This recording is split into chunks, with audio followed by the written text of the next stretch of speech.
우병우 전 민정수석의 구속영장 기각과 관련된 내용입니다. 예. 우 전 수석의 구속영장 기각에 대해서 검찰 내부에서조차 이해할 수 없다는 반응이 나오고 있습니다. 검찰 수사가 너무 부실했다는 겁니다. 영장 전담 판사도 영장을 발부하기에는 수사가 미진하다고 사실 언급을 한 거거든요. 예. 그래서 검찰은 왜 끈 떨어진 우병우 앞에서 쩔쩔매나 이렇게 주제를 정해봤습니다. 저는 여기서 주목하고 싶은 게 끈 떨어진 이 부분입니다. 네. 그냥 우병우 수석 앞에서 쩔쩔매는 게 아니라 이미 끈 떨어진 우병우 앞에서도 왜 쩔쩔매는가. 자, 일단 진짜 수사가 부실했습니까? 그렇게 볼 수밖에 없을 겁니다. 검찰 안팎에서 그렇게 질타를 하고 있는데요. 박영수 특별검사팀의 한 핵심 관계자는 검찰의 우병우 수사는 빼다기 빼고 건더기 빼고 맹물만 남았다. 맹물만 남았다? 특검이 기초조사를 해서 넘긴 것조차 수사를 하지 않았다. 이렇게 얘기를 했고요. 그래요. 검찰의 한 중견 간부도 검찰이 영장 기각이 되도록 일종의 쇼를 한 것 같다. 자금 추적도 제대로 안 하고 직권 남용에 대해서도 철저한 수사가 없었다고 질타를 했습니다. 쇼라는 얘기까지 검찰 입에서 나왔습니까? 그런 얘기 들었습니다. 의정부지검 임원정 검사는 검찰 게시판에 예. 우병우 전 청와대 민정수석에 대한 영장 기각은 검찰 스스로 자초한 것이다. 이번 사태와 관련해 검찰 수뇌부에 원죄가 있기 때문에 예. 수뇌부가 책임을 져야 한다. 이렇게 겨냥했고요. 예. 정치권에서도 검찰의 부실 수사를 비판하는 목소리가 높아지고 있습니다. 정치권에서는 상당히 높더군요. 예. 근데 검찰은 최선 다했다. 정말 할 만큼 했다. 이런 입장이던데요. 검찰 특수본 관계자는 기자들이 수사가 부실했다는 평가가 나온다고 질문을 하니까 예. 수사 부실했다고 생각 안 한다. 저희는 영장 기각 안타깝게 생각한다. 그건 법원 판단이고 저희는 최선을 다했다. 이렇게 얘기를 했거든요. 그런데 제가 기자 생활 꽤 했는데요. 예. 검찰이 온 국민이 관심을 가지는 사건의 구속영장이 기각이 됐는데 사건 핵심 관계자가 영장 기각 안타깝게 생각한다. 그건 법원 판단이고 저희는 최선을 다했다는 정도의 아주 온순한 자세로 받아들인 걸 본 적이 없습니다. 그게 무슨 말씀이세요? 그럼 보통 이런 경우에 어떻게 받아들이는지? 영장 기각이 되면은 도저히 이해할 수 없다. 납득이 안 된다. 하하. 뭐 이런 식으로 뭐 법원이 법을 무시했다. 뭐 이렇게 얘기를 하지. 일단 겉으로라도 강력히 반발하는 게 보통인데. 그러니까 검찰이 정말 최선을 다했다면은 법원의 영장 기각은 도저히 이해할 수 없다. 재청구하겠다. 이렇게 나오는 게 정답이거든요. 그래요. 검찰의 이런 온순한 반응은 자신들도 영장이 기각될 줄 알았다는 걸 내비치는 게 아닌가 그렇게 받아들이고들 있습니다. 그러면 경찰이 수사를 제대로 안 했다는 얘기가 되는 건가요? 그렇죠. 그래요. 검찰이 우병우 전 민정수석에 대한 수사를 제대로 하지 않았다는 건 곳곳에서 나타나고 있습니다. 언론이 수사 기록을 일일이 다 볼 수는 없지 않습니까? 예, 예. 참고인이나 또 뭐 이번 사건에 직간접적으로 관련된 사람들의 얘기를 들어보니까 검찰이 해도 너무했다는 느낌을 받았습니다. 첫 번째는 우병우 전 민정수석의 개인 비리에 대해서는 수사하지 않았습니다. 개인 비리. 변호사로 있을 때 수임 비리 의혹이 여러 건 있는데 예. 이미 구속된 홍만표 전 검사장의 혐의와 유사한 사건들이 몇 개 있습니다. 예. 또 수사 안 했습니다. 두 번째, 박영수 특별검사팀에서 우병우의 차명 계좌에서 발견된 10억 원대 돈에 대해서 제대로 수사하지 않았습니다. 특검의 한 관계자는 10억대 돈에 대해 기초조사를 해서 자료를 넘겼는데 예. 수사를 하지 않은 걸로 안다 이렇게 얘기를 했습니다. 그래요. 세 번째는 세월호 수사 방해 관련해서 수사팀 지휘부를 조사하는 등 수사를 하는 척 변죽만 올렸지 관련자들에 대한 철저한 수사를 하지 않았습니다. 저는 이 부분인데요. 이 네. 부분. 분명히 참고인으로 다 불러가지고 조사한 걸로 알고 있거든요. 당시 광주지검장 수사팀장 불러 조사했죠. 그리고 제가 그분들하고 이제 저희들이 통화도 했습니다. 그래서 어떤 내용들이 검찰로 넘어갔는지까지 알고 있습니다. 근데 이게 지금 안 들어갔어요.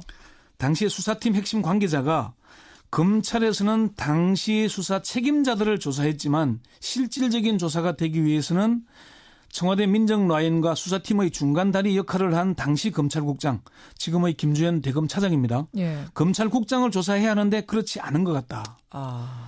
그리고 이게 직권 남용 혐의에서도 빠져버렸어요. 빠졌어요. 예, 권리행사 방해가 되지 않았다. 그렇더라고요. 결과적으로 했다고 얘기하면서 예. 네 번째는 이석수 특별감찰관실에서 수사 의뢰한 부분과 예. 이 특감과 조선일보 기자의 통화 내용이 다른 언론사로 넘어간 과정에 대해 제대로 수사하지 않았습니다. 그건 무슨 얘기입니까? 이게 MBC가 첫 보도를 했잖아요. 예. 근데 이게 조선일보 기자와 이석수 특별감찰관의 통화 내용이 넘어간 거거든요. 이게 어떻게 넘어갔는지 이게 누가 해킹을 했는지 뭐 도청을 했는지 뭐 이게 안 밝혀진 겁니다. 그리고 갑작스런 특별감찰관실 해체 과정과 이석수 특별감찰관에 대한 수사 착수 배경에 대해서도 검찰은 밝힐 의지가 있었는지 의문이 됩니다. 종합해 볼 때 검찰의 수사가 부실했던 거 아니냐라는 말씀인데 그러면 그게 사실 핵심이 이거잖아요. 우병우 전 민정수석이 최순실 국정농단을 묵인 또는 방조하거나 비호했는지 여부인데 이 부분에 대해서는 접근조차 못하고 있는 겁니다. 접근조차. 예. 그럼 이제 오늘의 Y 주제예요.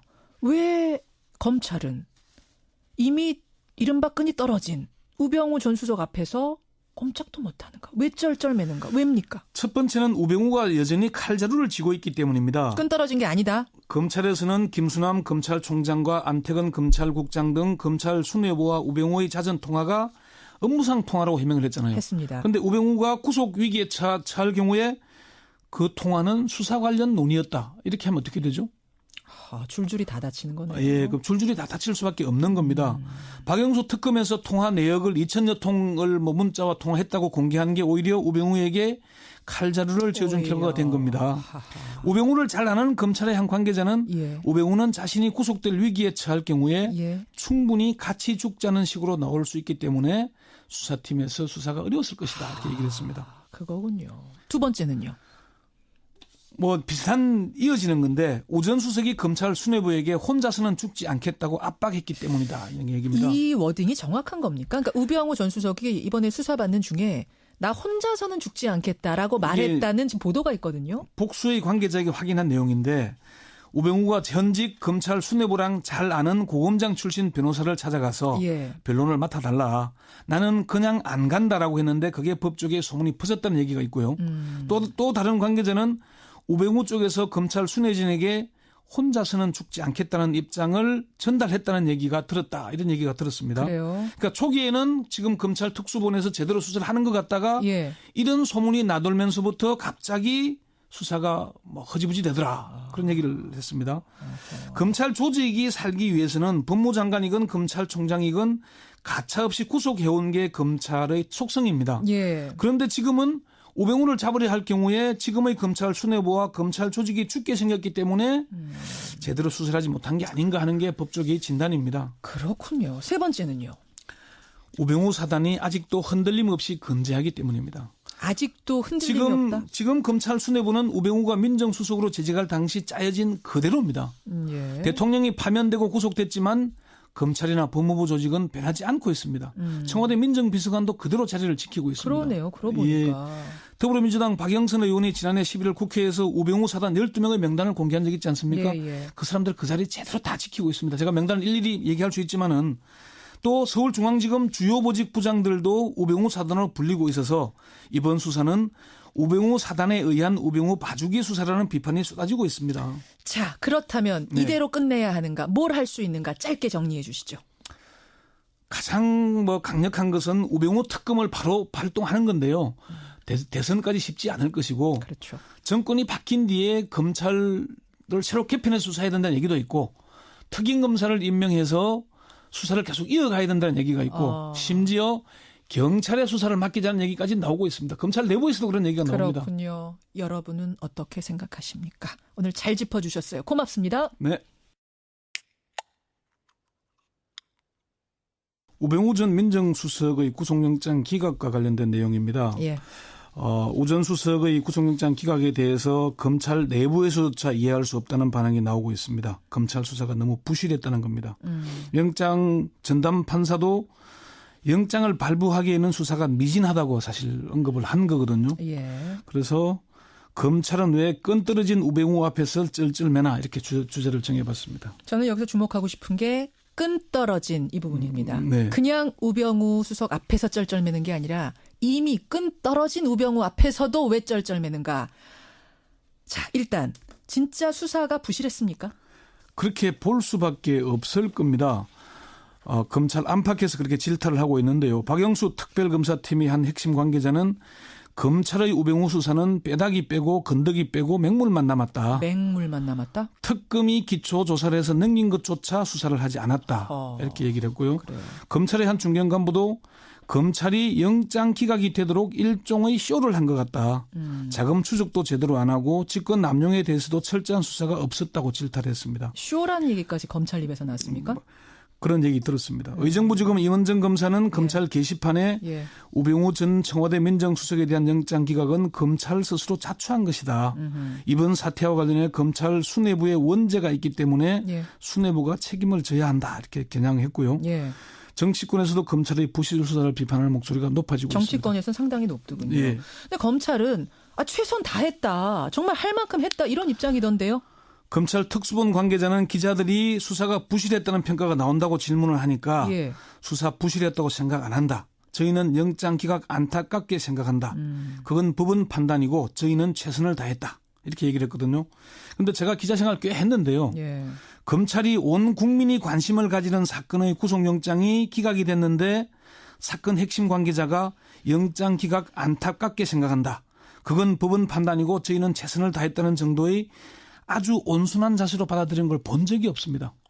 그게 무슨 말씀이세요? 그럼 보통 이런 경우에 어떻게 받아들이는데? 영장 기각이 되면은 도저히 이해할 수 없다. 아. 납득이 안 된다. 하하. 뭐 이런 식으로 뭐 법원이 법을 무시했다. 뭐 이렇게 얘기를 하지. 일단 겉으로라도 강력히 반발하는 게 보통인데. 그러니까 검찰이 정말 최선을 다했다면은 법원의 영장 기각은 도저히 이해할 수 없다. 재청구하겠다. 이렇게 나오는 게 정답이거든요. 그래요. 검찰의 이런 온순한 반응은 자신들도 영장이 기각될 줄 알았다는 걸 내비치는 게 아닌가. 그렇게 받아들이고들 있습니다. 그러면 경찰이 수사를 제대로 안 했다는 얘기가 되는 건가요? 그렇죠. 그래요. 검찰이 우병우 전 민정수석에 대한 수사를 제대로 하지 않았다는 건 곳곳에서 나타나고 있습니다. 언론이 수사 기록을 일일이 다 볼 수는 없지 않습니까? 예, 예. 참고인이나 또 뭐 이번 사건에 직간접적으로 관련된 사람들의 얘기를 들어보니까 검찰이 해도 너무했다는 느낌을 받았습니다. 첫 번째는 우병우 전 민정수석의 개인 비리에 대해서는 수사하지 않았습니다. 개인 비리. 변호사로 있을 때 수임 비리 의혹이 여러 건 있는데 예. 이미 구속된 홍만표 전 검사장의 혐의와 유사한 사건들이 몇 개 있습니다. 예, 예. 또 수사 안 했습니다. 두 번째, 박영수 특별검사팀에서 우병우의 차명 계좌에서 발견된 10억 원대 돈에 대해서 제대로 수사하지 않았습니다. 특검의 한 관계자는 10억대 돈에 대해 기초조사를 해서 자료를 넘겼는데 예. 수사를 하지 않은 걸로 안다. 이렇게 얘기를 했습니다. 그래요. 세 번째는 세월호 수사 방해 관련해서 수사팀 지휘부를 조사하는 등 수사를 하는 척 변죽만 올렸지 관련자들에 대한 철저한 수사를 하지 않았습니다. 저는 이 부분인데요. 이 네. 부분. 분명히 참고인으로 다 불러가지고 조사한 걸로 알고 있거든요. 당시 광주지검장 수사팀장 불러 조사했죠. 그리고 제가 그분들하고 이제 저희들이 통화도 했습니다. 그래서 어떤 내용들이 검찰로 넘어갔는지까지 알고 있습니다. 근데 이게 지금 안 들어갔어요. 당시에 수사팀 핵심 관계자가 검찰에서는 당시 수사 책임자들을 조사했지만 실질적인 조사가 되기 위해서는 청와대 민정라인과 수사팀의 중간다리 역할을 한 검찰국장 등 검찰 수뇌부와 우병우의 잦은 통화가 업무상 통화라고 해명을 했잖아요. 했습니다. 그런데 우병우가 구속 위기에 처할 경우에 그 통화는 수사 관련 논의였다. 이렇게 하면 어떻게 되죠? 줄줄이 다 다치는 거네요. 예, 그럼 줄줄이 다 다칠 수밖에 없는 겁니다. 박영수 특검에서 통화 내역을 2,000여 통을 문자와 통화했다고 공개한 게 오히려 우병우에게 칼자루를 쥐어준 오히려. 결과가 된 겁니다. 하하. 우병우를 잘 아는 검찰의 한 관계자는 예. 우병우는 자신이 구속될 위기에 처할 경우에 예. 충분히 같이 죽자는 식으로 나올 수 있기 때문에 수사팀에서 수사가 어려웠을 것이다. 이렇게 얘기를 했습니다. 그거군요. 두 번째는요. 비슷한 이어지는 건데 오 전 수석이 검찰 수뇌부에게 혼자서는 죽지 않겠다고 압박했기 때문이다. 이런 얘기입니다. 이 워딩이 정확한 겁니까? 그러니까 우병우 전 수석이 이번에 수사받는 중에 나 혼자서는 죽지 않겠다라고 말했다는 지금 보도가 있거든요. 복수의 관계자에게 확인한 내용인데 우병우가 현직 검찰 수뇌부랑 잘 아는 고검장 출신 변호사를 찾아가서 예. 변론을 맡아달라. 나는 그냥 안 간다라고 했는데 그게 법조계에 소문이 퍼졌다는 얘기가 있고요. 또 다른 관계자는 우병우 쪽에서 검찰 수뇌진에게 혼자서는 죽지 않겠다는 입장을 전달했다는 얘기가 들었다. 이런 얘기가 들었습니다. 그래요. 그러니까 초기에는 지금 검찰 특수본에서 제대로 수사를 하는 것 같다가 예. 이런 소문이 나돌면서부터 갑자기 당시 검찰국장, 지금의 김주현 대검차장입니다. 예. 검찰국장을 조사해야 하는데 그렇지 않은 것 같다. 그리고 이게 직권 남용 혐의에서도 빠져버렸어요. 빠졌어요. 예, 권리행사 방해가 되지 않았다. 그렇더라고요. 결과적으로 했다고 얘기하면서 예, 예. 네 번째는 이석수 특별감찰관실에서 수사 의뢰한 부분과 예. 이 특감과 조선일보 기자의 통화 내용이 다른 언론사로 넘어간 과정에 대해 제대로 수사하지 않았습니다. 그건 무슨 얘기입니까? 이게 MBC가 첫 보도를 했잖아요. 예, 예. 근데 이게 조선일보 기자와 이석수 특별감찰관의 통화 내용이 넘어간 거거든요. 이게 어떻게 넘어갔는지, 이게 누가 해킹을 했는지 뭐 도청을 했는지 뭐 이게 안 밝혀진 겁니다. 그리고 갑작스런 특별감찰관실 해체 과정과 이석수 특별감찰관에 대한 수사 착수 배경에 대해서도 검찰은 밝힐 의지가 있었는지 의문이 듭니다. 종합해 볼 때 검찰의 수사가 부실했던 거 아니냐라는 말씀인데 그러면 그게 사실 핵심이 이거잖아요. 우병우 전 민정수석이 최순실 국정농단을 묵인 또는 방조하거나 비호했는지 여부인데 이 부분에 대해서는 접근조차 못하고 있는 겁니다. 접근조차. 예. 그럼 이제 오늘의 Y 주제예요. 왜 검찰은 이미 이른바 끈이 떨어진 우병우 전 수석 앞에서 꼼짝도 못하는가? 왜 쩔쩔매는가? 왜입니까? 첫 번째는 우병우가 여전히 칼자루를 쥐고 있기 때문입니다. 끈 떨어진 게 아니다. 검찰에서는 김수남 검찰총장과 안태근